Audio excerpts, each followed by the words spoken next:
Good evening, fellow comrades. Today we have something different.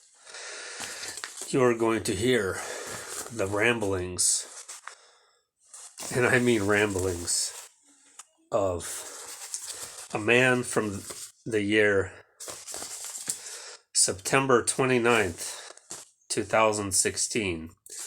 Deep prayer state is what I put this as. And I separated this into 14 different parts of dimensions. I'm describing different dimensions, I suppose. I can't really remember, so I guess we'll take a look. And it was written on a request to take a vacation form for Yellowstone National Park. Yes. Quite a lovely place, by the way. Well, let's just get straight into it. You might get bored out of your mind, or you might find it interesting because I don't really remember myself.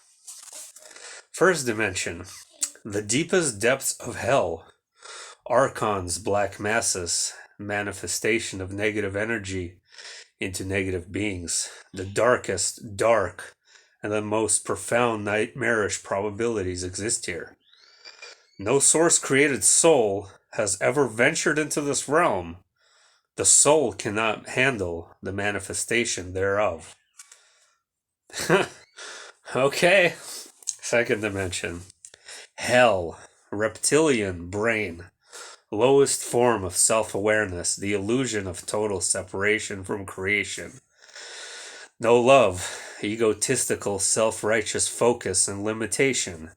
Subjugation. No outward perspective or sense of reality. Chaos, no intuition or ability to gain knowledge. The sense of awareness is confined to such a small degree, you believe that this is all there is and there is no escape. Self-healing is possible once barriers are broken. Okay. Third dimension. Awareness realizes and perceives the illusion of physical reality. The earth is in this realm. Limited conscious awareness of self-imposed limitations and restrictions, very dense physical matter. In this realm, you're exposed to and heavily influenced by the first two dimensions. However, connection to God influenced by the first two connection to God is possible through process of self-awareness. And limited spiritual gifts are possible, and also love is conditional. Okay. Fourth dimension. Greater intuitive and psychic abilities, a greater connection to life, God, and a growing respect for the earth and all beings. More control of emotions and negative behavior. Conditional love begins to slowly transition into unconditional love. The beginning stages of awareness of intergalactic and interdimensional extraterrestrial beings, more in tune with nature, less ego-driven, a more collective mentality. Separation starts to dissipate, mental merging and unity, whatever. Okay. Fifth dimension, less dense physical light bodies, heightened self-awareness through increased states of astral projection and lucid dreaming. Near perfect unity among all creatures. Nearly perfected unconditional love. Limited interference and influence from the first two dimensions. Communication less physical, more telepathic. Experiences becoming less individual and more collective. Thought and thought form merges into a more collective consciousness. Androgyny, female and male, merges into one unified energy.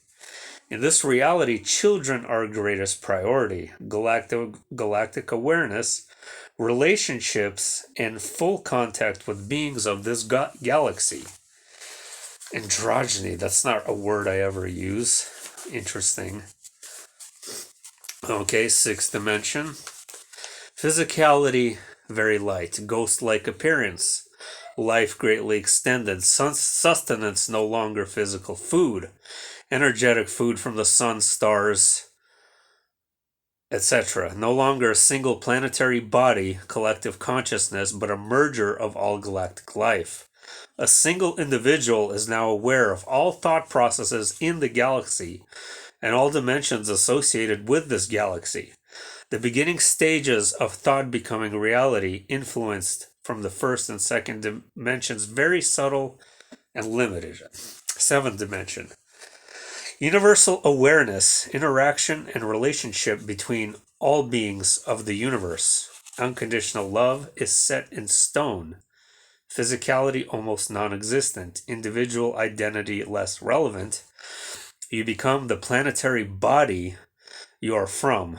Thought now manifests into reality much more easily. The illusion of separation from God no longer exists. Linear time is fragmented and less relevant due to interaction with your galaxy.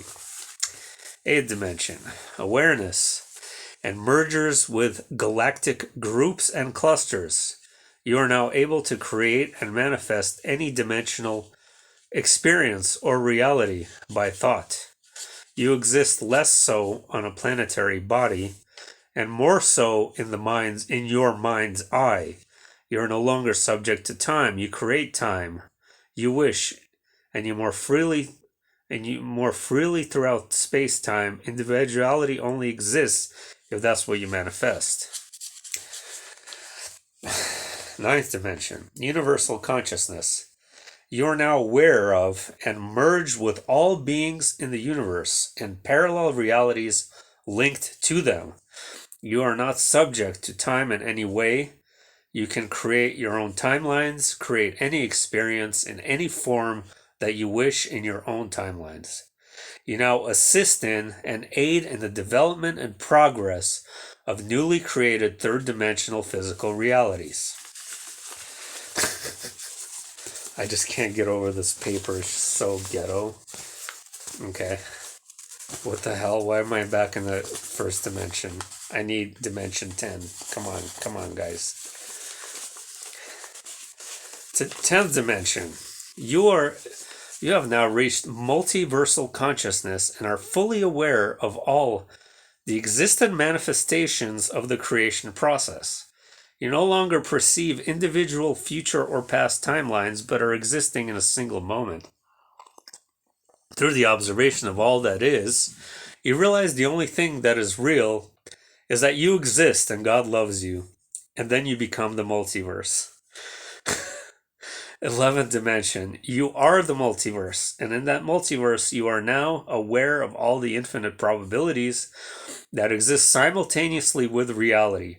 You become an individual entity again. However, your individuality now encompasses all experience and knowledge comprehensible, in that you become a creator being taken directly from God. God through you is now manifesting what you perceive to be new forms through you, like an artist.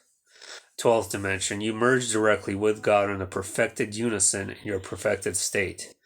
You will never become God, but you will have infinite awareness of Him. You also merge with your soulmate, your perfected female version of self. You will merge into one and experience all that is and grow together forever. From this state, you can manifest countless versions of yourself to experience directly. Wow. 13th dimension. The dimension of forms. These are subtle manifestations that become the thoughts of God. They live in a state of absolute nothing and absolute everything simultaneously. This is the root of all existence and is the maker of consciousness that is beyond any conscious awareness. 14th dimension. This is the dimension of fractal light. This is the light which exists in the order to convert itself into form. Light is the building block of all awareness and manifestation. 15th dimension. The fractals of sound energy. This subtle sound energy exists in a form incomprehensible and inconceivable even to God. These sound waves create the spectrum of light energy. 16th dimension. A Pandora's box that is unknown even to God. How about that, huh? A Pandora's box that is unknown even to God. Let's ask God if that's true. When I die, I will. I'm going to be like, hey, you remember this paper I wrote? Since every thought you ever had and every action you've ever taken is recorded in precise detail. And I'm going to ask him, is there a Pandora's box? Because if there is, I want to know what it is, and I'm going to try to solve that damn box. Anyway, you guys like my special little Soviet suit? Ah, yeah. Special Soviet suit. Peace.